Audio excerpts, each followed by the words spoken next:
ஈரானுடனான போரை முடிவுக்கு கொண்டு வருவதற்காக அமெரிக்கா முன்வைத்த சமாதான திட்டத்திற்கு ஈரான் வழங்கிய பதிலை தான் ஏற்கப் போவதில்லை என அமெரிக்க ஜனாதிபதி டொனால்ட் ட்ரம்ப் திட்டவட்டமாக தெரிவித்துள்ளார். இன்றைய பார்வை நிகழ்ச்சியுடன் இணைந்திருக்கின்றீர்கள். போர் நிறுத்தம் தொடர்பில் அமெரிக்க அதிகாரிகளுக்காக ஈரானிய அதிகாரிகளின் முன்மொழிவு குறித்து அதிகாரப்பூர்வமாக தகவல்கள் வெளியாகவில்லை. எனினும் அந்த நாட்டின் செய்தி தகவல்களின்படி போரை நிறுத்துதல் மற்றும் பாதுகாப்பு உறுதிமொழிகளை ஈரான் கோரியுள்ளது. போரை உடனடியாக முடிவுக்கு கொண்டுவர வேண்டியதன் அவசியத்தை அந்த நாடு வலியுறுத்தியுள்ளது. அத்துடன் ஈரான் மீது மீண்டும் தாக்குதல் அல்லது ஆக்கிரமிப்புகள் நடக்காது என்பதற்கான உறுதியான உத்தரவாதங்களையும் அது கோரியுள்ளது. தடைகள் நீக்கம் மற்றும் ஹோர்முஸ் நீர்நிலை தொடர்பிலான முன்மொழிவுகளில் அமெரிக்கா விதித்துள்ள பொருளாதார தடைகளை நீக்க வேண்டியதன் அவசியத்தை ஈரான் சுட்டிக்காட்டியுள்ளது.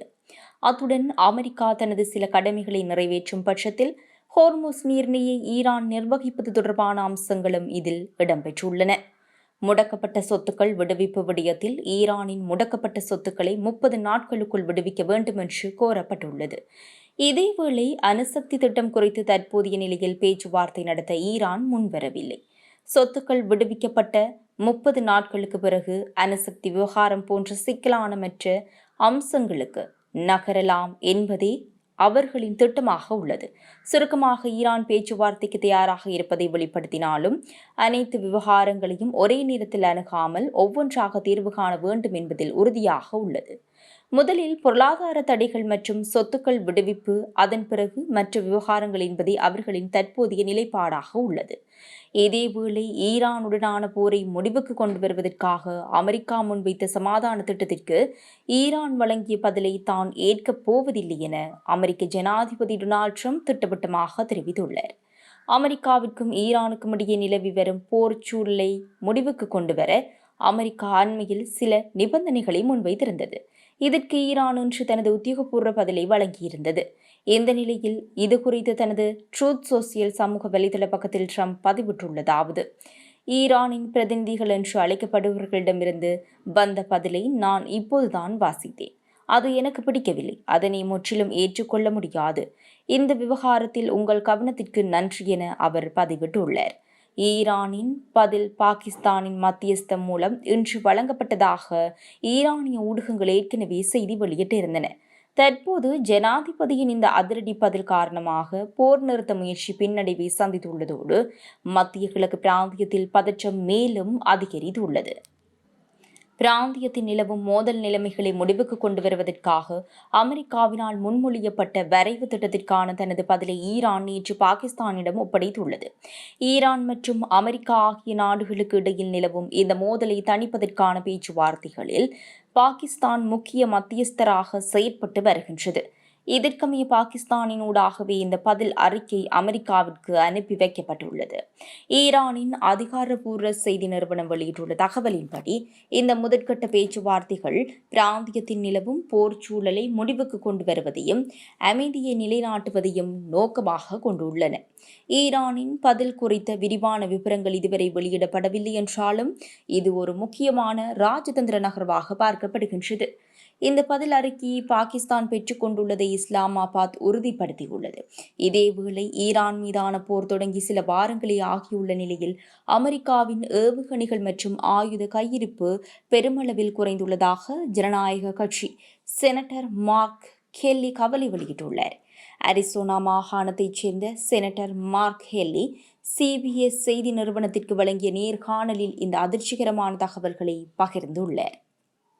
அத்துடன் போருக்காக பயன்படுத்தப்பட்ட ஏவுகணைகள் மற்றும் ஆயுதங்களின் அளவு மிக பெரியது எனவும் தற்போது அவை தேர்ந்து போயுள்ள இந்த ஆயுத கிடங்குகளை மீண்டும் நிரப்புவதற்கு பல ஆண்டுகள் ஆகலாம் என அவர் எச்சரித்துள்ளார். ஆயுதங்கள் தீர்ந்து வருவது அமெரிக்க மக்களுக்கு பாதுகாப்பற்ற சூழலை உருவாக்கியுள்ளது. எதிர்காலத்தில் பசிபிக் பிராந்தியத்தில் சீனாவுடனோ அல்லது உலகின் வேறொரு பகுதியிலோ மோதல் ஏற்பட்டால் அதனை சமாளிக்க நம்மிடம் போதிய ஆயுதங்கள் இல்லை என கெல்லி சுட்டிக்காட்டியுள்ளார். இந்த விவகாரம் அமெரிக்க அரசியலில் பெரும் பரபரப்பை ஏற்படுத்தியுள்ளதுடன் அரசாங்கத்தின் போர் வியூகங்கள் குறித்த கடுமையான விமர்சனங்களையும் எழுப்பியுள்ளது. இதேவேளை ஈரான் போருக்கு உதவும் வகையில் ஈராக்கின் பாலைவன பகுதியில் இஸ்ரேல் இராணுவ தளம் அமைத்துள்ளது. இதை ஈராக் படையினர் கண்டுபிடித்த போது அவர்களை விரட்டியடிக்க இஸ்ரேல் வான் தாக்குதலையும் நடத்தியுள்ளது. ஈராக்கின் மேற்கு பாலைவன பகுதி மிக பெரியது. இங்கு மக்கள் நடமாட்டம் இருக்காது. கடந்த 1991 தொடக்கம் 2003 ஆண்டுகளுக்கு இடையே சதாம் ஹுசேனுக்கு எதிராக நடவடிக்கை மேற்கொண்ட போது அமெரிக்க இராணுவம் இப்பகுதியை இராணுவ தளமாக பயன்படுத்தியது. இப்பகுதியில் இஸ்ரேல் இராணுவம் ஈராக்கு தெரியாமல் இராணுவ தளத்தை அமைத்துள்ளது. பாலைவன பகுதியில் இராணுவ ஹெலிகாப்டர் மற்றும் விமானங்கள் வருவதை பார்த்த ஆடு மீட்கும் தொழிலாளி ஒருவர் அப்பகுதியில் இராணுவ நடமாட்டம் குறித்த தகவலை ஈராக் அதிகாரிகளிடம் கடந்த மார்ச் மாதம் தெரிவித்தார். இதையடுத்து அப்பகுதிக்கு ஈராக் படையினர் சென்றனர். ஆனால் அவர்களை அங்கு நெருங்க விடாமல் இஸ்ரேல் படைகள் வான் தாக்குதல் நடத்தி விரட்டியதாக த வால் ஸ்ட்ரீட் இதழில் செய்தி வெளியாகியுள்ளது. ஈராக்கில் இஸ்ரேல் இராணுவ தளம் அமைத்திருந்த தகவல் அமெரிக்காவிற்கு மட்டுமே தெரிந்தது. ஈரான் மீது இஸ்ரேல் படைகள் வான்வழி தாக்குதலை கடந்த ஏப்ரல் மாதம் நடத்தின. அப்போது ஏதாவது போர் விமானம் ஈரான் பகுதியில் சுட்டு வீழ்த்தப்பட்டால் அங்கு மீட்பு பணியை மேற்கொள்வதற்காக மீட்பு குழுவினரை தயார் நிலையில் வைத்துள்ளது. அமெரிக்காவின் F-15 ரக போர் விமானம் ஈரானில் சுட்டு வீழ்த்தப்பட்ட போது ஒரு விமானப்படை வீரர் ஈரானில் சிக்கிக் கொண்டார். அவரை மீட்பதற்கும் அமெரிக்க படைகளுக்கு ஈராக்கில் உள்ள முகாமில் இருந்து தேவையான உதவிகளை இஸ்ரேல் அளித்ததும் தற்போது தெரிய வந்துள்ளது. ஈராக் மண்ணில் இஸ்ரேல் இராணுவ தளம் அமைத்து ஈராக் வீரர்கள் மீது தாக்குதல் நடத்தியது தொடர்பாக ஐநாவில் ஈராக் கடந்த மார்ச் மாதம் இறுதியில் புகார் அளித்தது. ஈராக்கில் உள்ள இராணுவ முகாம்களை பாதுகாக்க அமெரிக்க இராணுவத்தினர் ஈராக்கில் பல தாக்குதல்களை நடத்தினர்.